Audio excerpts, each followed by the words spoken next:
Vietnam യാത്രയുടെ 4-ാം ദിനമായ ഇന്ന് അതിരാവിലെ എല്ലാവരും വളരെയേറെ ഉത്സാഹത്തോടെ എഴുന്നേറ്റ് ഹാലോങ് ബേയുടെ മനോഹരമായ കാഴ്ചകൾ കാണാൻ പുറപ്പെട്ടിരിക്കുകയാണ്. ദീർഘദൂര വഴിമധ്യേ ഉള്ള വിയറ്റ് പേൾ എന്ന ഒരു പാൾ ഫാക്ടറിയും അതിൻ്റെ ഷോറൂമും കാണാനായി ടൂർ ഗൈഡ് നമ്മെ ഇപ്പോൾ വിയറ്റ് പേൾ എന്ന ബൃഹത്തായ ഒരു പേൾ ഷോറൂമിൻ്റെ ഉള്ളിലേക്ക് കൂട്ടിക്കൊണ്ടു പോവുകയാണ്. നമസ്തേ. വിയറ്റ് പേളിൻ്റെ ബൃഹത്തായ ഷോറൂമിലേക്ക് കടന്ന് യാത്രാ സംഘത്തിലെ അംഗങ്ങൾ സത്യത്തിൽ ഒന്ന് ഞെട്ടി പോവുകയുണ്ടായി. കാരണം അത്രയേറെ ബൃഹത്തായ ഒരു ഷോറൂമാണ് ഈ വിയറ്റ് പേളിൻ്റെ ഇപ്പോൾ നാം സന്ദർശിക്കുന്ന ഈ ഷോറൂം. കക്കാകളെ വളർത്തുന്നത് മുതൽ രൂപപ്പെടുന്നത് വരെയുള്ള എല്ലാ പ്രോസസ്സും ഈ ഫാക്ടറിക്കുള്ളിൽ നടക്കുന്നുണ്ട്. അതുപോലെ തന്നെ മുത്തുകൾ കൊണ്ട് നിർമ്മിച്ചിരിക്കുന്ന മനോഹരമായ ആഭരണങ്ങളും ഇവിടെ ധാരാളമായി ശേഖരിക്കുകയും പ്രദർശനത്തിന് വെക്കുകയും വിൽക്കപ്പെടുകയും ഒക്കെ ചെയ്യുന്നുണ്ട്.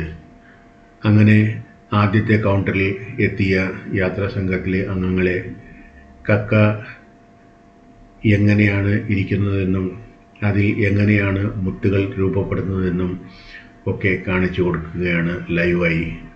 കക്കകൾ തുറന്ന് അതിനുള്ളിൽ രൂപപ്പെട്ട മുത്തുകളും ആ മുത്തുകളുടെ ആകൃതിയും ആ മുത്തുകളുടെ രൂപവും ഭംഗിയുമെല്ലാം വളരെ ലൈവായി തന്നെ യാത്രാ സംഘത്തിലെ അംഗങ്ങളെ അവിടെയുള്ള ജോലിക്കാർ കാണിച്ചു കൊടുക്കുകയുണ്ടായി. അതിനുശേഷം അവിടെ നിന്നും മുന്നോട്ട് മാറുമ്പോൾ കക്കാകൾ എങ്ങനെയാണ് പ്രോസസ്സ് ചെയ്യപ്പെടുന്നത്, അത് എങ്ങനെയാണ് തുറക്കപ്പെടുന്നത്, അതിൽ എങ്ങനെയാണ് മുത്തുകൾ ഇരിക്കുന്നത്, അതിനെ എങ്ങനെയാണ് എടുക്കുന്നത് എന്നുള്ള പലതരം പ്രോസസ്സുകൾ ഇവിടെ ലൈവായി കാണിച്ചു തരികയുണ്ടായി. അങ്ങനെ അവിടെ നിന്നും മുന്നോട്ട് നീങ്ങുമ്പോൾ സംസ്കരിച്ചെടുത്ത മുത്തുകൾ കൊണ്ട് എങ്ങനെയാണ് വിവിധ തരത്തിലുള്ള ആഭരണങ്ങൾ ഉണ്ടാക്കുന്നത് എന്ന് ലൈവായി നമ്മെ കാണിച്ചു തരികയുണ്ടായി. ഈ സ്ഥാപനത്തിലെ ധാരാളം ജോലിക്കാർ നിരനിരയായി ഇരുന്ന് മുത്തുകൾ സംസ്കരിക്കുകയും അവകൾ കൊണ്ട് മനോഹരങ്ങളായ ആഭരണങ്ങൾ ഉണ്ടാക്കുകയും ചെയ്തുകൊണ്ടിരിക്കുകയാണ്. അത് ലൈവായി തന്നെ കാണാനുള്ള ഒരവസരവും അവർ നമുക്കായി ഒരുക്കുന്നുണ്ട്. വിവിധ നിറത്തിലും വിവിധ രൂപത്തിലും വിവിധ തൂക്കത്തിലുമുള്ള മുത്തുകൾ, ഓരോ മുത്തുകളും ചിപ്പികളിൽ നിന്നും എടുത്ത് അതിനെ പ്രോസസ്സ് ചെയ്ത് അതിൻ്റെ വലിപ്പവും നിറവും ഭംഗിയും ആകാരവും ഒക്കെ അനുസരിച്ച് വിവിധങ്ങളായി വേർപെടുത്തിയതിന് ശേഷം വിവിധ തരം ആഭരണങ്ങൾ അവ കൊണ്ട് ഉണ്ടാക്കുകയാണ്. ഈ പ്രോസസ്സാണ് ഇപ്പോൾ നാം ലൈവായി കണ്ടുകൊണ്ടിരിക്കുന്നത്. അങ്ങനെ വിവിധ തരത്തിലുള്ള മുത്തുകളും അതുപോലെ തന്നെ മുത്തുകൾ കൊണ്ടുള്ള വിവിധ തരത്തിലുള്ള ആഭരണങ്ങളും ഒക്കെ കണ്ടുകൊണ്ട് യാത്രാ സംഘത്തിലെ മറ്റ് അംഗങ്ങളൊക്കെ കൗതുകത്തോടെ ഇവിടെയുള്ള മനോഹരമായ കാഴ്ചകൾ കണ്ട് മുന്നോട്ട് നടക്കുമ്പോൾ ഞാൻ വീഡിയോ ചിത്രീകരിക്കുന്നതിനോടൊപ്പം ഈ മുത്തുകളെ പറ്റിയാണ് ഞാൻ ചിന്തിച്ചു കൊണ്ടിരിക്കുന്നത്. എന്താണ് ഈ മുത്തുകൾ? അവയ്ക്ക് ജീവനുണ്ടോ? അവ എങ്ങനെയാണ് വളരുന്നത്? അവയെ എങ്ങനെയാണ് ഫാമിൽ വളർത്തുന്നത് എന്നതിനെ പറ്റിയൊക്കെ ഞാൻ അങ്ങനെ ഗഹനമായി ചിന്തിച്ചു കൊണ്ടിരിക്കുകയാണ്. ഈ മുത്ത് എന്ന് പറയുന്നത് ഒരു ജീവനുള്ള ഷെൽഡ് മൊളാസ്കിൻ്റെയോ ഫോസിൽ കോൺയുലാരിഡുകൾ പോലുള്ള മറ്റൊരു മൃഗത്തിൻ്റെയോ മൃദുവായ കലകളിൽ ഉൽപ്പാദിപ്പിക്കപ്പെടുന്ന കട്ടിയുള്ളതും തിളങ്ങുന്നതുമായ ഒരു വസ്തുവാണ്. ഒരു മൊളാസ്കിൻ്റെ പുറന്തോട് പോലെ ഒരു മുത്ത് കാൽസ്യം കാർബണേറ്റ് സൂക്ഷ്മമായ സ്ഫടിക രൂപത്തിൽ അടങ്ങിയിരിക്കുന്നു. ഇത് കേന്ദ്രീകൃത പാളികളിൽ നിക്ഷേപിച്ചിരിക്കുന്നു. കൂടുതൽ വാണിജ്യപരമായി വിലപ്പെട്ട മുത്തുകൾ തികച്ചും വൃത്താകൃതിയിലുള്ളതും മിനുസമാർന്നതുമാണ്. എന്നാൽ ബറോക്ക് മുത്തുകൾ എന്നറിയപ്പെടുന്ന മറ്റു പല ആകൃതികളും ഇതിൽ ഉണ്ടാകുന്നതുമാണ്. പ്രകൃതിദത്ത മുത്തുകളുടെ ഏറ്റവും മികച്ച ഗുണനിലവാരം നിരവധി നൂറ്റാണ്ടുകളായി രത്നക്കല്ലുകളും സൗന്ദര്യ വസ്തുക്കളും ആയി വളരെ അധികം വിലമതിക്കപ്പെടുന്നതുകൂടിയാണ്. ഇക്കാരണത്താൽ മുത്ത് അപൂർവവും മികച്ചതും പ്രശംസനീയവും വിലപ്പെട്ടതുമായ ഒന്നിൻ്റെ രൂപകമായി മാറിയിരിക്കുന്നതുമാണ്. ഏറ്റവും വിലപിടിപ്പുള്ള മുത്തുകൾ കാട്ടിൽ സ്വയമേവ ഉണ്ടാകുമെങ്കിലും വളരെ അപൂർവമായിട്ടേ ഇവ രൂപപ്പെടുകയുള്ളൂ. ഈ കാട്ടുമുത്തുകളെ പ്രകൃതിദത്ത മുത്തുകൾ എന്ന് വിളിക്കുന്നു. മുത്തുച്ചിപ്പികളിൽ നിന്നും ശുദ്ധജല കക്കകളിൽ നിന്നും സംസ്കരിച്ചതോ വളർത്തിയതോ ആയ മുത്തുകളാണ് നിലവിൽ വിൽക്കപ്പെടുന്നതിൽ ഭൂരിഭാഗം മുത്തുകളും. അനുകരണ മുത്തുകളും വില കുറഞ്ഞ ആഭരണങ്ങളിൽ വ്യാപകമായി വിൽക്കപ്പെടുന്നുമുണ്ട്. പ്രധാനമായും ആഭരണങ്ങൾ ഉപയോഗിക്കുന്നതിനായാണ് മുത്തുകൾ വിളവെടുക്കുകയും കൃഷി ചെയ്യുകയും ചെയ്യുന്നത്. എന്നാൽ മുൻകാലങ്ങളിൽ വസ്ത്രങ്ങൾ അലങ്കരിക്കാനും ഉപയോഗിച്ചിരുന്നു ഈ മുത്തുകളെ.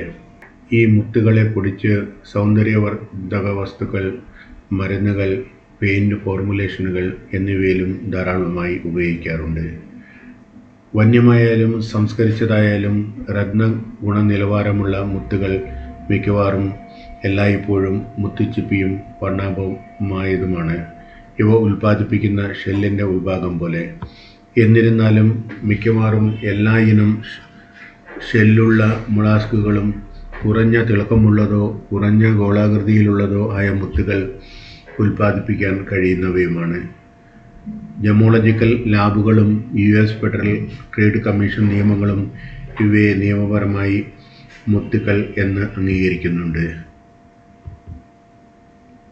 എന്നാൽ അതേ രീതിയിൽ രൂപപ്പെടുത്തിയിട്ടുണ്ടെങ്കിലും കൗതുകങ്ങൾ എന്നതൊഴിച്ചാൽ മറ്റൊരു മൂല്യവുമല്ല ഈ ആർട്ടിഫിഷ്യൽ മുത്തുകൾക്ക്. പ്രകൃതിദത്തമായ മുത്തുകൾ ഏകദേശം 100% കാൽസ്യം കാർബണേറ്റും കൊഞ്ചിയോലിനും ചേർന്നതാണ്. ഒരു സൂക്ഷ്മജീവിയോ പരാതമോ ഒരു ബിവൾ മൊളാസ്കിൽ പ്രവേശിച്ച് ഷെല്ലിനുള്ളിൽ സ്ഥിരതാമസമാക്കുമ്പോൾ ആകസ്മികമായി സംഭവിക്കുന്ന ചില സാഹചര്യങ്ങളാണ് പ്രകൃതിദത്ത മുത്തുകൾ രൂപം കൊള്ളാൻ ഇടയാക്കുന്നത് എന്ന് കരുതപ്പെടുന്നു. നുഴഞ്ഞുകയറ്റക്കാരൻ പ്രകോപിതനായ മൊളാസ്ക് ബാഹ്യ ആവരണ ടിഷ്യൂ കോശങ്ങളുടെ ഒരു മുത്തുസഞ്ചി രൂപപ്പെടുത്തുകയും പ്രകോപിപ്പിക്കുന്ന വസ്തുവിനെ മൂടുന്നതിനായി കാൽസ്യം കാർബണേറ്റും കൊഞ്ചിയോലിനും സ്രവിക്കുകയും ചെയ്യുന്നു. ഈ സ്രവപ്രക്രിയ പലതവണ ആവർത്തിക്കപ്പെടുന്നു. അങ്ങനെ ഒരു മുത്ത് ഉൽപ്പാദിപ്പിക്കപ്പെടുന്നു എന്നാണ് കരുതുന്നത്. പ്രകൃതിദത്ത മുത്തുകൾ പല ആകൃതികളിൽ വരുന്നു. വർണ്ണമായും വൃത്താകൃതിയിലുള്ളവയും താരതമ്യേന അപൂർവവും കൂടിയാണ്. സാധാരണയായി ഒരു സ്വാഭാവിക മുത്തിൻ്റെ രൂപീകരണത്തിൽ തവിട്ട് നിറത്തിലുള്ള ഒരു മധ്യമേഖലയും ചിലപ്പോൾ സ്തംഭ കാൽസ്യം കാർബണേറ്റ് കൊണ്ട് രൂപം കൊള്ളുന്ന ഒരു മഞ്ഞ നിറത്തിലുള്ള വെളുത്ത പുറം മേഖലയും അടങ്ങിയിരിക്കുന്നു. ഡയഗ്രാം പോലുള്ള ഒരു മുത്ത് ക്രോസ് സെക്ഷനിൽ ഈ രണ്ട് വ്യത്യസ്ത വസ്തുക്കൾ കാണാൻ കഴിയും. ജൈവ വസ്തുക്കളാൽ സമ്പന്നമായ സ്തംഭ കാൽസ്യം കാർബണേറ്റിൻ്റെ സാന്നിധ്യം മുത്ത് വികസനത്തിൻ്റെ പ്രാരംഭഘട്ടത്തിൽ രൂപം കൊണ്ട് ജുവനൈൽ ആവരണ ടിഷ്യൂവിനെ സൂചിപ്പിക്കുന്നു. നന്നായി നിർവചിക്കപ്പെട്ട ഒരു ജോലിയുള്ള സ്ഥാനഭ്രംശം സംഭവിച്ച ജീവനുള്ള കോശങ്ങൾ അവയുടെ പുതിയ സ്ഥലത്ത് അവയുടെ പ്രവർത്തനം തുടർന്നും നിർവഹിച്ചേക്കാം. ഇത് പലപ്പോഴും ഒരു സിസ്റ്റിന് കാരണമാകുന്നു. ഒരു പരിക്കു വഴി അത്തരം സ്ഥാനഭ്രംശം സംഭവിക്കാം. ഷെല്ലിൻ്റെ ദുർബലമായ അരികുകൾ തുറന്നു കിടക്കുകയും കേടുപാടുകൾക്കും പരിക്കിനും സാധ്യത ഉള്ളതുമാക്കുന്നുണ്ട്. ഇങ്ങനെ മുത്തുച്ചിപ്പുകളെപ്പറ്റി ചിന്തിച്ചുകൊണ്ട് അവിടുത്തെ മനോഹരമായ കാഴ്ചകൾ കണ്ട് മുന്നോട്ട് നീങ്ങി ഇപ്പോൾ നാം ഈ എക്സിറ്റ് ഗേറ്റിൽ എത്തിച്ചേർന്നിരിക്കുകയാണ് നമ്മുടെ മുന്നോട്ടുള്ള യാത്ര തുടരുന്നതിനായി.